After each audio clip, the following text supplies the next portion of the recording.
هذه ليست إفريقيا،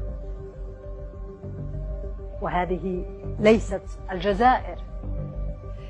كذبوا علينا، لأن هذه هي مساحة إفريقيا، وهذه هي الجزائر، وهذه هي أوروبا. نعم، هذه أكبر كذبة لقنت للبشرية.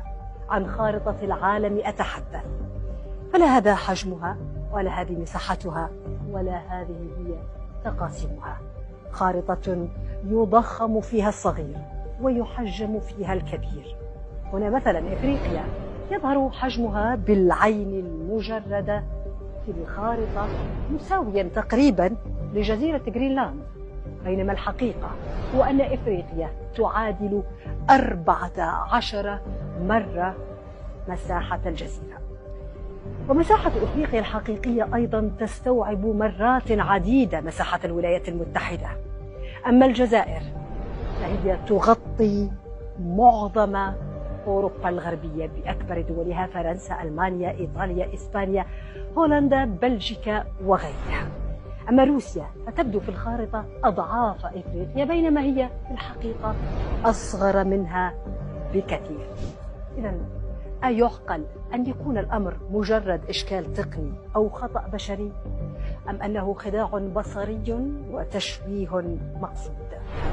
بعض النظريات تذهب إلى أن هذه الأخطاء في رسم الخرائط وتقسيم بعض القارات والدول على حساب دول أخرى أمر متعمد، مدفوعا بعوامل إيديولوجية وسياسية وإمبريالية واقتصادية، وربما حتى عنصرية. كم من المغالطات انتفض عليها الاتحاد الإفريقي رسميا هذا الأسبوع، وطالب الأمم المتحدة ودول العالم بتصحيح وضع اعتبره تقزيما مدروسا وممنهجا لحجمه الحقيقي. فهل أنت مع إعادة النظر في خارطة ميركاتور الموجودة على هواتفنا ومقرراتنا وكتبنا، أم علينا التعايش مع واقع فرض علينا فرضا؟ المهم حتى لهنا كنكون وصلنا لنهايه الفيديو. الا عجبك الفيديو خلي لايك، قلنا الاراء ديالك في لي كومونتير، تهلاو.